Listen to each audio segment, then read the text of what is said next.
اچھا صحیح بخاری میں وہ حدیث ہے کہ ایک بندے نے 99 قتل کر لیے. رسول اللہ علیہ وسلم نے بنی اسرائیل کا ایک واقعہ بیان کیا. 99 قتل کر لیے تھے اس نے.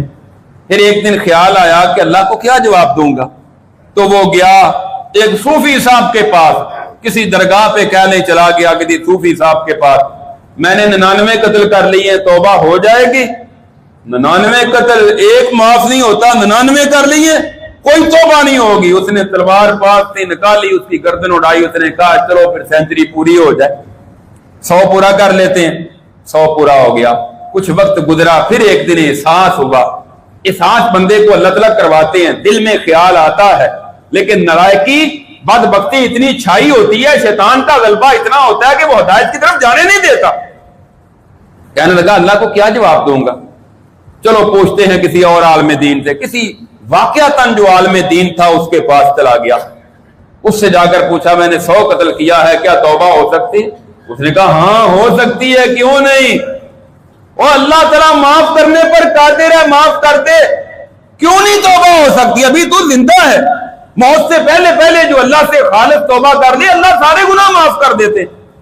اچھا پھر میں کیا کروں؟ اس نے کہا ایک تو اللہ سے توبہ استغفار تو ظاہر کرنی ہے, دوسرا یہ ہے یہاں جس علاقے میں تو رہتا ہے نا, یہاں غلط دوست ہیں تیرے, غلط سوسائٹی ہے, برے لوگوں کا ماحول ہے, اپنا ماحول چینج کر, سوسائٹی بدل, یہاں سے فلاں بستی میں چلا جا, وہاں نیک لوگ رہتے ہیں, وہاں جا کے اللہ سے توبہ کر, معافی مانگ, اللہ کی عبادت کر, اللہ تیرے سارے گناہ معاف کر دیں گے.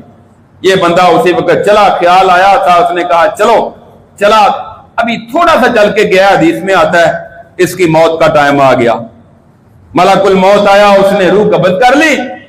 اب فرشتے آ گئے, جہنم والے بھی, جنت والے بھی, عذاب والے بھی, رحمت والے بھی. جہنم والے جو فرشتے ہیں, عذاب والے, وہ کہنے لگے یہ بندہ ہم نے جہنم میں لے کر جانا ہے, کیوں؟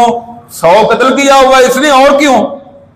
رحمت والے کہنے لگے نہیں ہم نے اس کو جنت میں لے کر جانا ہے, کیوں؟ اس نے ارادہ کر لیا تھا اور نیکوں کی بستی کی طرف چل پڑا تھا, تو گویا کہ اس نے رجوع کر لیا ہے. آپس میں اختلاف ہوا, اللہ نے فیصلہ کیا ان کا کسی اور فرشتے کو بھیج کر. اس نے کہا اس طرح کرو, تم پمائش کر لو, اگر تو تھوڑا چل کے آیا ہے نا تو پھر یہ جہنم والے, عذاب والے فرشتے لے جائیں, اور اگر زیادہ چل گیا ہے, آگے فاصلہ تھوڑا رہ گیا, تو پھر اللہ کی رحمت والے لے جائیں. حدیث میں آتا ہے کہ چونکہ اس نے نیک لوگوں کی طرف جانے کا ارادہ کر لیا تھا, بلکہ عمل شروع کر دیا تھا, ابھی چلا تھوڑا تھا, اللہ نے پیچھے والی زمین کو کہا تو لمبی ہو جا, آگے والی کو کہا کہ تو سکڑ جا, اور اللہ